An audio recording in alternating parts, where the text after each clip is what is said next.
So we are here with Dr. Ashish Sato, sir, founding director of Mahan. He has worked extensively in the field of medical provisions for rurally backward people, and he has done proficiently well, sir. So tell us something about yourself, sir.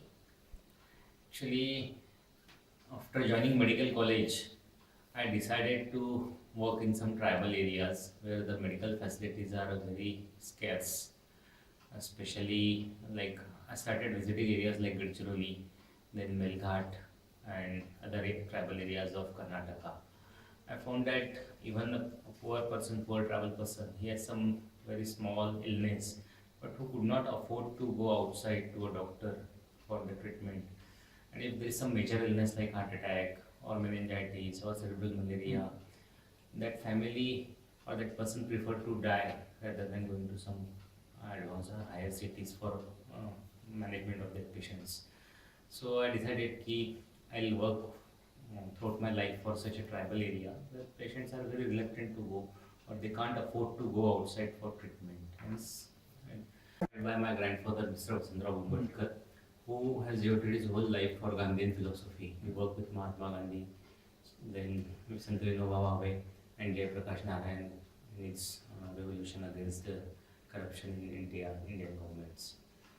So that inspired me to work So, in but such area. you're excellently qualified. You're a highly qualified doctor, and you come from an institute of national repute. So, did it never bother you to pursue a career in the corporate industry?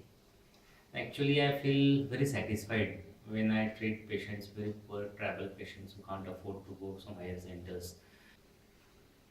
Your social initiative of Mahan has brought a huge difference in the areas of surrounding Meghalaya and surrounding areas. So, can you tell us something about what all changes it will bring along with your initiative? Along with our hospital, I'd like to tell you the policy changes which we could do. Because like our basic one of our basic vision or mission we can say is that think globally and act locally.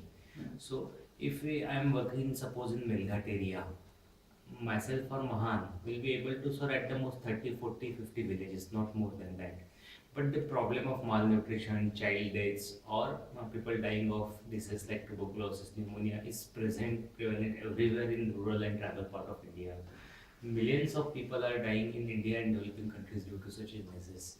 So I thought I should conduct some research, scientific study in this area, and the results which I got through this research, I should use this for starting similar programs in other areas, other developing part of India as well as developing countries. At the initial stages, did you face any challenges for social acceptance? Because every social initiative is faced with a lot of problems from the society, a lot of friction from the society. So, did you encounter facing such challenges? Yeah. There were problems or challenges were of two types. Challenges from the community and challenges from the system, government system or political system. Challenges from the community were not that severe, but the challenges from government system and political system were very severe. First challenge from community, as this community, most of the people they were tribal, semi-literate or illiterate. They were not aware of modern medical facilities. So initially they were very reluctant to come to our hospital for treatment. So your initiative must have required a lot of financial support. So did you ever face any problem in That was a problem since beginning for especially for first 5 years. Like when we started the hospital and when Kavita joined, there was no support for our ophthalmic wing. So never did government come up front to help you out with your financial needs? For one project, they helped for nearly 2 to 3 years, but we found that it's very difficult to get funds from government because most of the government machinery they are involved in corruption. They want some bribe, and we have decided we will not give a single penny to anybody else as a bribe. So it's become difficult to get funds from government system. So, sir, never did you face competition from profit-seeking agencies? No, never. Because in that area, there is not a single private practitioners working in that area. So there is no such competition in that area. Because that area is a very poor tribal area and it's very difficult for a highly qualified doctors to come and settle there. The environment is not suitable for such doctors. So I don't think so in the next 10 to 20 years somebody will come and try to compete us. So your story is a huge inspiration for all of us. Thank you. But sir, have you ever experienced of people turning towards your social path? Yeah, now I could mobilize a medical college to send their doctors, not voluntarily, but definitely at medical colleges volunteered to help me. They are appointed around 10 to doctors on rotation basis to help me. Then few youngsters have recently joined. They are not MBBS, but they are from medical background. They have joined our institute since last 2 to 3 years. And few youngsters are now coming as volunteers to help for some time for us. So what is the expectation from the youth of India? Yeah, they have a lot of. Actually, Indian youth has a lot of capacities. I will not ask every youth to leave the modern society and go to some rural area, but definitely wherever they are working, they should work with honesty.